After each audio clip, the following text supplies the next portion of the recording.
को मंच पे बुलाना चाहता हूँ। ये मेरा सौभाग्य है, कह लीजिए, कि जिन्होंने हमें सामाजिक परिवर्तन सिखाया है और जिनके दिखाए हुए मार्ग पे हम चल रहे हैं।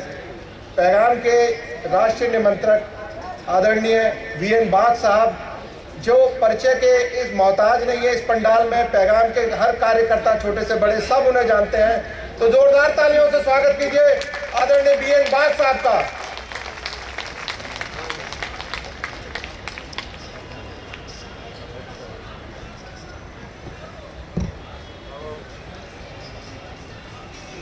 इस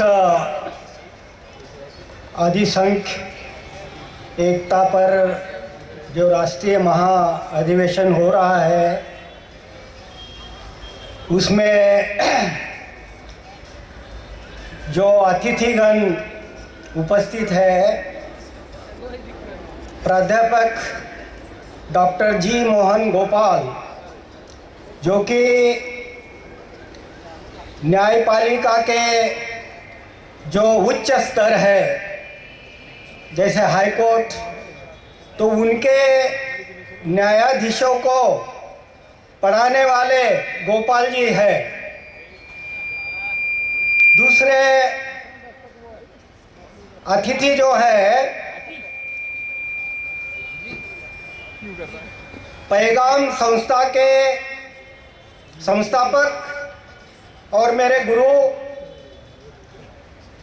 और जिन्होंने यहाँ की चतुर्वर्णीय व्यवस्था की जड़ें हिला दी, वो है सरदार तेजेंद्र सिंह झल्ली जी।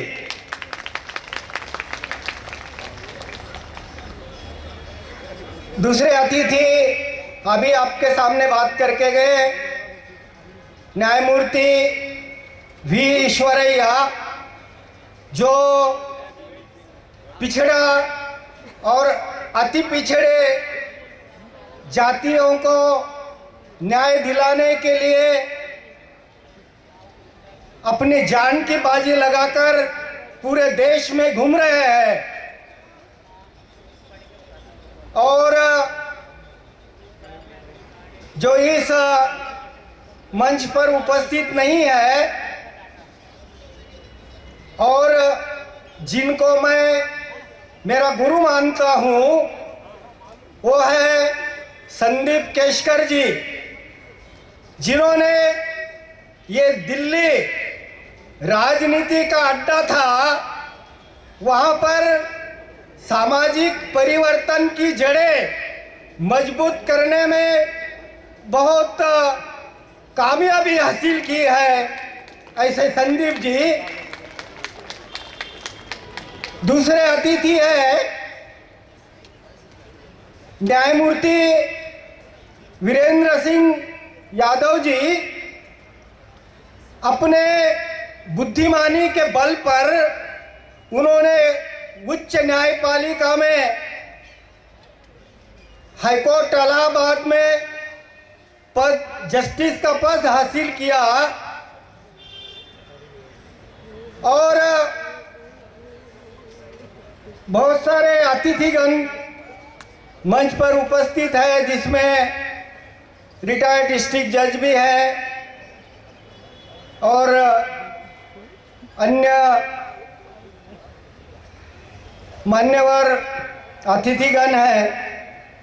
और देश के कोने कोने से आए हुए, बड़ी तकलीफ का सामना करते हुए जो पैगाम, ये सारे WTP के जो कार्यकर्ता है, सिंपथाइजर है, उनका मैं आभार व्यक्त करता हूँ।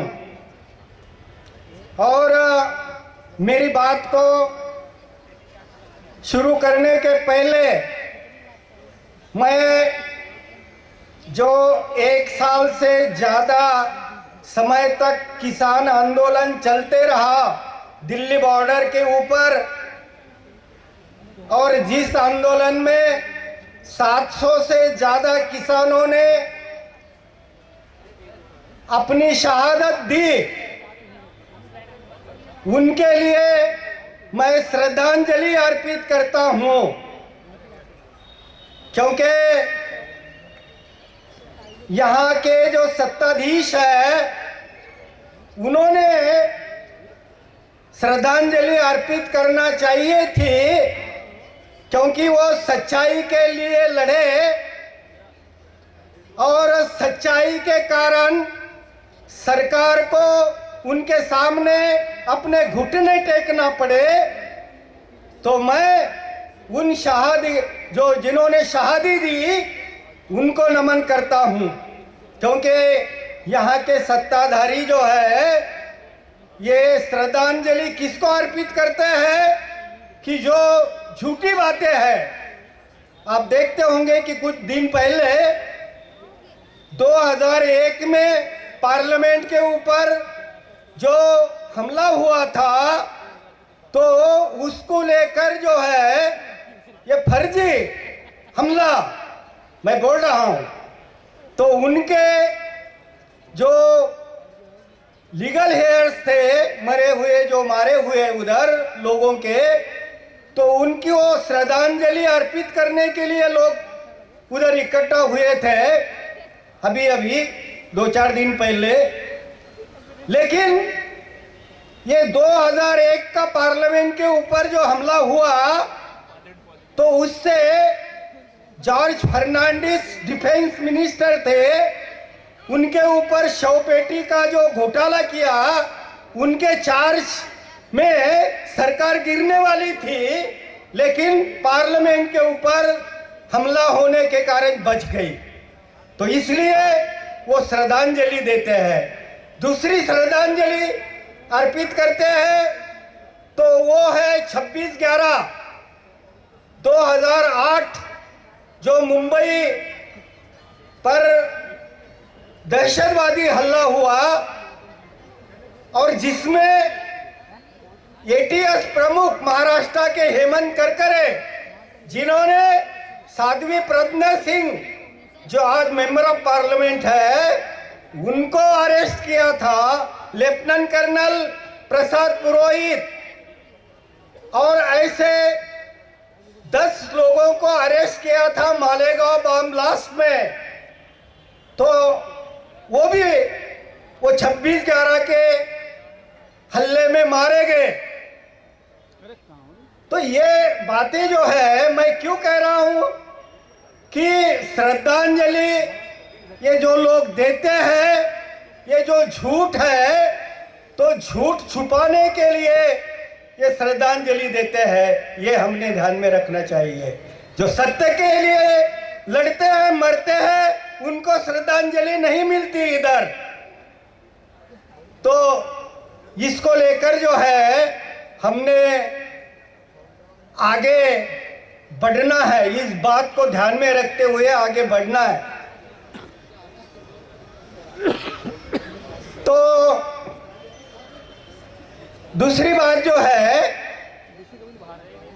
ऐसे डरावने माहौल में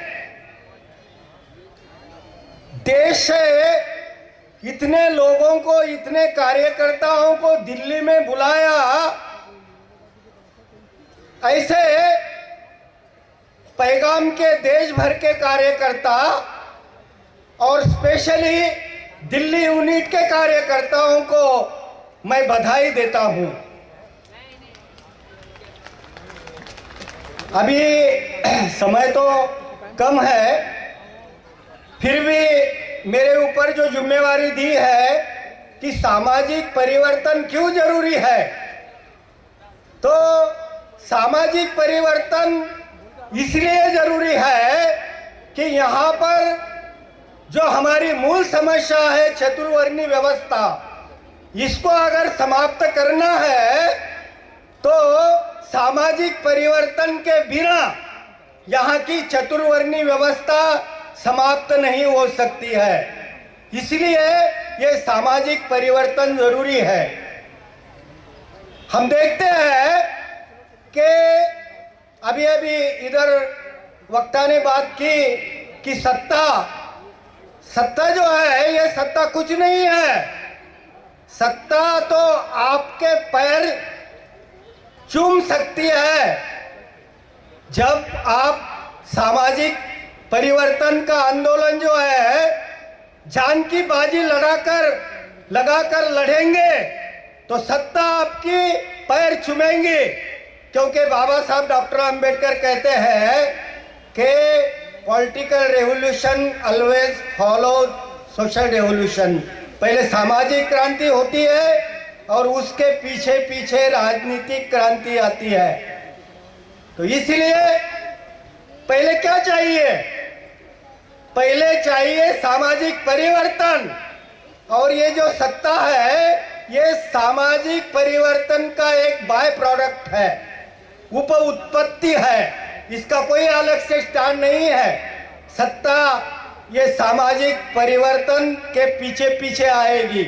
तो इसलिए देश भर के जो हमारे भाई आए हैं इन्होंने अच्छे से ध्यान में रखना चाहिए कि सामाजिक परिवर्तन कार्य के लिए अपना तन मन धन लगाकर दिन रात अगर कार्य करेंगे तो जो प्राइम मिनिस्टर होगा हमारे ये सोच का, फुले अंबेडकरी सोच का, वो आपके कदमों में आके गिरेगा, वो एक आपका सेवक होगा। तो इसलिए हमें ये जो अनुसूचित जाति और पिछड़ा वर्ग इनकी यूनिटी करना पड़ेगी, क्योंकि बाबा साहब डॉक्टर अंबेडकर जब श्रम मंत्री थे तो उन्होंने लखनऊ में एक परिषद बुलाई जिसमें डॉक्टर पंजाबराव देशमुख जो भी एग्रीकल्चर मिनिस्टर थे ओबीसी के प्रतिनिधि के तौर पर उधर बुलाया। लेकिन पंडित नेहरू को जब ये बात पता चली तो उन्होंने मना किया। तो ये बात जब बाबा साहब डॉक्टर अंबेडकर को पता चली तो उन्होंने भर सभा में क्या कहा? उस मंच के ऊपर गोविंद वल्लभ पंत मुख्यमंत्री उत्तर प्रदेश भी बैठे थे। तो उन्होंने कहा कि अगर अनुसूचित जाति और पिछड़ा वर्ग इकट्ठा आता है तो पंडित गोविंद वल्लभ पंत जैसे ब्राह्मण वर्गीय लोग मेरे जूते के तस्मे खोलने में फक्र महसूस करेंगे। ये जादू है इसमें। ये जो सामाजिक परिवर्तन का कार्य है ये अलाउद्दीन का चिराग है, जो मांगोगे वो मिलेगा आपको। तो इसलिए हम देख रहे हैं कि आज जो है हमारी इमीडिएट जो समस्या है ये है शासन और प्रशासन एक ही वर्ग के हाथ में होना। ये हमारी इमीडिएट समस्या है। तो इसलिए जब समस्या का निदान हो गया है तो ऐसा समझिए कि समस्या हल हो गई। तो इसलिए ये सामाजिक जो परिवर्तन चल रहा है तो इसका सॉल्यूशन भी मिल गया है। क्या सॉल्यूशन है कि आगे चलकर चुनाव में जो कैंडिडेट खड़े होंगे कोई भी पार्टी का हो वो पहले जो सामाजिक परिवर्तन की जो संस्था है, संगठन है, उनके पास आएंगे और ये लोग जो है ये कैंडिडेट का चुनाव करेंगे, सिलेक्शन करेंगे। ये ताकत है इस सामाजिक परिवर्तन के आंदोलन में। तो इसलिए हमें ये सामाजिक परिवर्तन के कार्य के ऊपर जोर देना पड़ेगा। और अंत में मैं एक ही बात कहूंगा कि जो किसान आंदोलन हुआ तो उससे हमने बहुत बातें सीखने जैसी है। कि क्या था वो किसान आंदोलन जो था वो सच्चाई के लिए था और सच्चाई के लिए उनका निर्धार पक्का था और उसके लिए वो मर मिटने के लिए तैयार थे। उनके अंदर निर्भयता थी और उनके अंदर सेवा भाव था। तो इसलिए ये बातें अगर हम अपने अंदर उतारते हैं तो हमें कोई नहीं रोक सकता। और ये सामाजिक परिवर्तन का जो आंदोलन है ये तेजी से आगे जाएगा। तो ये अभी जो आज का ये महाअधिवेशन हो रहा है, ये अभी हवाई जहाज ने टेकअप कर लिया है, क्योंकि उड़ान भरने के पहले ज्यादा एनर्जी लगती है, और जब उड़ान भरता है हवाई जहाज और ऊपर जाता है तो बहुत तेजी से जाता है, और उससे कोई ये भी ज्यादा नहीं लगती एनर्जी। तो ये बात हमने ध्यान में रखना है।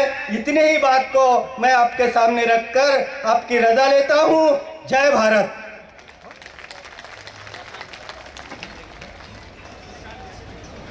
बहुत बहुत धन्यवाद बाप साहब अपने विचारों के लिए।